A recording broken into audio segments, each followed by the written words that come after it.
Hello students of Standard 8th. Today we will learn Civics Chapter 6 Bureaucracy. In this screen you will see a few posts like District Collector, Municipal Commissioner, Finance Secretary and Divisional Commissioners are mentioned. These are civil servants in the government's administrative system. You might be thinking, what are their functions? Now, in the chapter which explained the role of the Union Executive, we learned that the Prime Minister and his Council of Ministers make proposal for new laws and also decide upon policies. Bureaucracy is the administrative system which works under the Union Executive and has the responsibility of actual implementation of government's policy. In this chapter, we will understand the importance of bureaucracy. In any country, the government carries out two fundamental types of functions. First is to defend the country from the external aggression and internal threat and to ensure safety of citizens. Second, to provide various service to citizens and ease their daily lives which will enable them to develop themselves and the society. The first function is to ensure security of the country.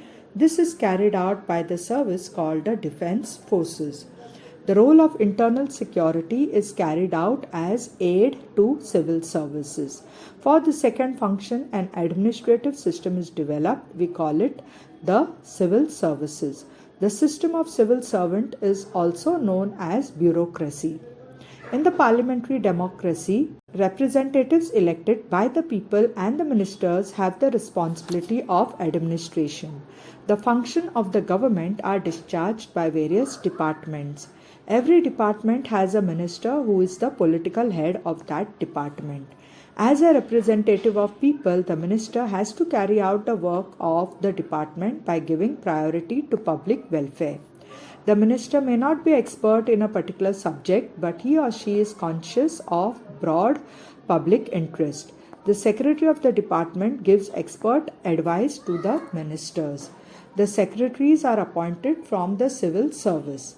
The aspirations of the people and administrative expertise are thus put in harmony in the parliamentary system.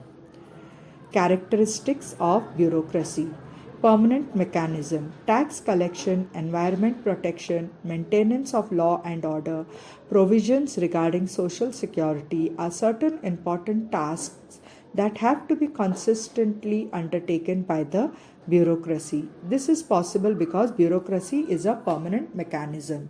The Prime Minister and their Council of Ministers change after every election, but the bureaucracy under their control remains constant. It is permanent in nature. Political neutrality. The bureaucracy is politically neutral. This means that regardless of the political party in power, the bureaucracy is supposed to carry out the implementation of their policy decisions. With some efficiency and commitment in this regard, the civil servants should abstain from taking a political stand or act according to their political views. If a political party fails to win election, it has to leave government and another party that wins election comes to power. The new government may change some policies of the earlier government. Even in such case, the bureaucracy is expected to remain neutral while discharging its duties. Anonymity. Anonymity means that a civil service should not be held directly responsible for any success or failure of policy. It is the minister who is responsible for the efficient and smooth functioning of the concerned departments. It is the minister who, as the head of that department, is accountable for any inefficiency. Civil servants are never publicly criticized. The parliament holds the ministers responsible for malpractices. In such case, the minister bears the responsibility and protects the bureaucracy. Significance of Indian bureaucracy. The structure of the Indian bureaucracy is extensive and complex. Several important reforms that were introduced during the post-independence period have been effectively implemented by the bureaucratic structure. Today we see many positive social changes reaching to the common people.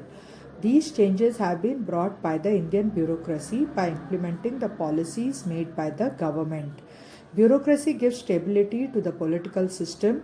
water supply, transport, electricity, public cleanliness, health, agriculture reforms, prevention of pollution, and such other services are everyday needs of the people and need to be consistently provided to them.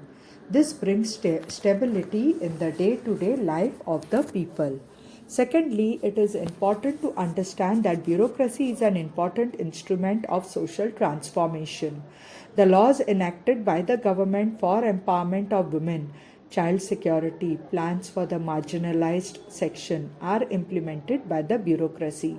Social change is brought through the implementation of such policies. The bureaucracy also plays an important role in the democratization of society. Marginalized section of society have been brought into mainstream by implementing the reservation policy.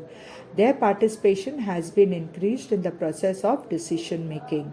Democratization of society not only requires progressive laws and policies, it also needs the effective participation of bureaucracy. Types of civil service. In India, there are three main types of civil services. All India services, they include the Indian Administrative Service, that is IAS, Indian Police Service, that is IPS, and Indian Forest Service, that is IFS. Union or central service, they come under Union government. They include Indian Foreign Service, that is IFS, and Indian Revenue Service, that is IRS, etc.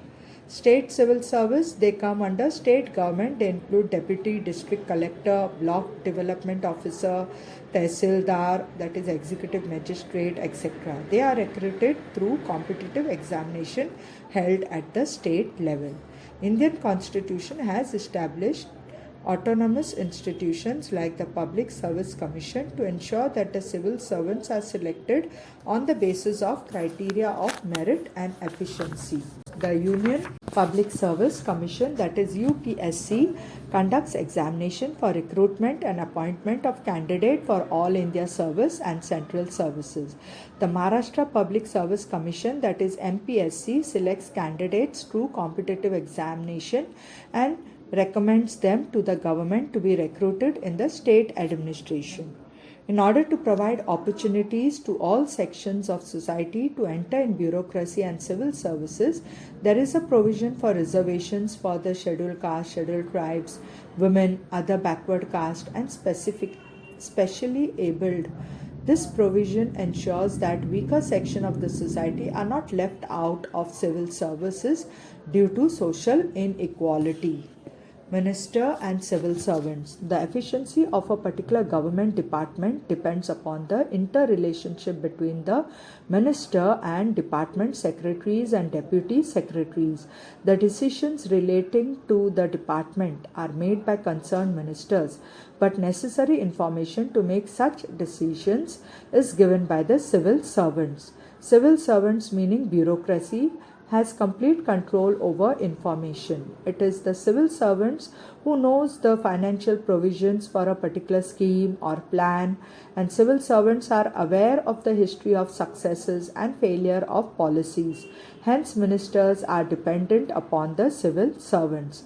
If ministers maintain a dialogue with civil servants and develop mutual trust and transparency, it will help the departments. So, students, with this, your civics portion is completed, and for your assignment you have the exercise on page 88. Kindly find out the answers and prepare for your exam.